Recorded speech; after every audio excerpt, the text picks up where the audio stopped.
ñu continuer ci dem donte xam nañ ne du yoon. donc pour le cas des étudiants de l'UGB. xooluma trop lan moo nekk le motif de leur grève. donc xawma carrément lan moo nekk le motif. affaire bourse voilà. donc mais bu fekkee ne le gouvernement annoncé na ni amul benn étudiant bu ñu yoreel benn mois d'arriéré de bourse. le soir même étudiants yi gën di xeex ne ñoom seen bourse la ñuy réclamer kon y a un problème. donc man je pense que ni il faut que aussi question bii nii. état du Sénégal mu gën ko jël au sérieux parce que mën na jur lu ne. lan moo tax mën na jur lu ne. le gouvernement avait annoncé le premier ministre d'abord. oui que ni am na ñoo xam te ni dañuy jéem a jaar ci biir ci ginnaaw étudiants yi. pour rendre instable ce pays. di armer des étudiants ci jox leen xaalis wala def neneen ak neneen. gis nga bu ñu réglé wul le problème cette crise universitaire. moom mooy waral sànq ma mu ngi lire benn communiqué boo xam te ni mënuñ ci ñëwaat parce que c'est pas signé moo tax. mais lu mën a lu lees mën a nangu la. des hommes politiques yoo xam te ni ils vont aller à la rencontre des étudiants ne leen état bu Sénégal joxu leen seen bourse tëj na campus social bi def na lii ok léegi xaalis a ngi ni am. financé leen. léegi étudiant bi nga xam te ni peut-être réfléchirul bu baax daf naan bon ok kii moo bon kii moo baax kii moo ma mettre dans cette situation kii moo ñëw pour génne ma ci donc. kii mu ngi xeex ki nga xam te ni moom moo ma teg conditions yu metti man dama koy jàppale sax xeex kooku noonu. instabilité boobu la mën a jur bu boobaa. léegi nag il faut que état mu ferme ci loolu da annoncé woon nañ que ni xam nañ ay nit ñoo xam te ni ñu ngi dem ci ginnaaw yenn étudiants yi pour man ñooñu dañu war a dem jusqu'au bout. et puis rendre ko public diw ak diw ñoo def lii voici les preuves yi nga xam te ni am nañu ko ci loolu. mais fexe ba kenn du mën a prox ndoolu ci étudiants yi di leen jox xaalis wala di leen jox leneen naka su dul noonu uniquement pour récolter benn sympathie wala bu benn situation amee nga am ñoo xam te dañ lay taxawal ci mbedd bi xeexal wala yu demee noonu man loolu mooy li nga xam ne gis naa ko ci. d'accord jërëjëf Ismaïla ci leeral yi alors maître boo déggee kàddu yi nga xamante ne le premier ministre yëkkati na ko di wax ni moom moo joxe ndigal ngir ñu jël seen responsabilité ci crise bi nga xamante ne moo amoon fële ca université donte na mu mujjee neexu ko ndax bu fekkee dafa wax loolu donte dégg nañu it ci semaine bi ñu génn que ni tàmbali nañ ay enquête ngir mën a leeral mbir mi ndax ji nga xamante ne moo fa amoon ndax responsabilité am dafay engagé wu ci cas bi. merci Nabou xam nga bu ñu waxee responsabilité am dafay engagé wu parce que moom comprendre na ne en tant que premier ministre du Sénégal patron de l'administration muy coordonné de surcroît li nga xam ne moom mooy l'action du gouvernement. bu situation bu mel ni amee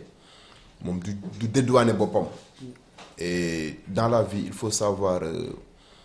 parfois assumer yenn posture yi. c'est quelqu'un qui s'assume et le principe de la solidarité gouvernementale ce n'est pas pour rien même que constitution prévoir que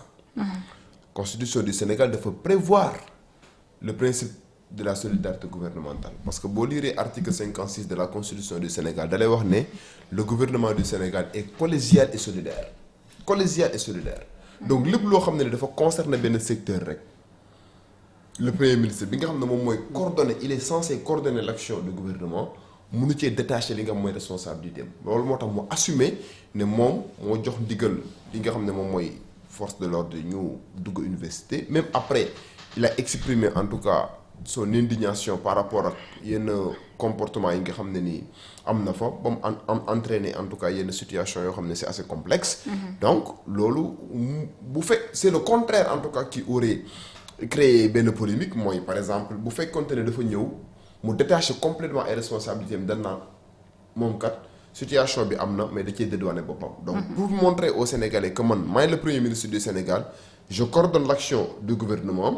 et que le gouvernement est solidaire loolu constitution moo ko wax à travers son article 56 le gouvernement du Sénégal est collégial et solidaire donc bu fekkente ne dafa concerner benn secteur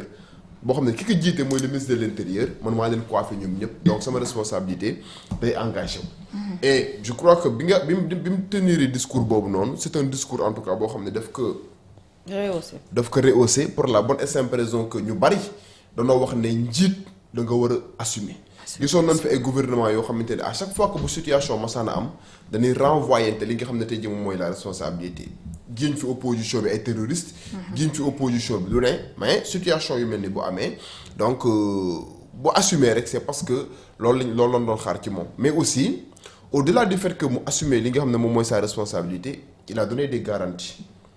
wax ne aussi dinañ def ay réformes pour def de telle sorte que université nekk am beneen xar kanam et parmi ces réformes là bi nga xam ne tey jii moom moo ci gën a retenir l'attention des Sénégalais mooy l'instauration en tout cas d'une police au sein de l'université dina permettre au moins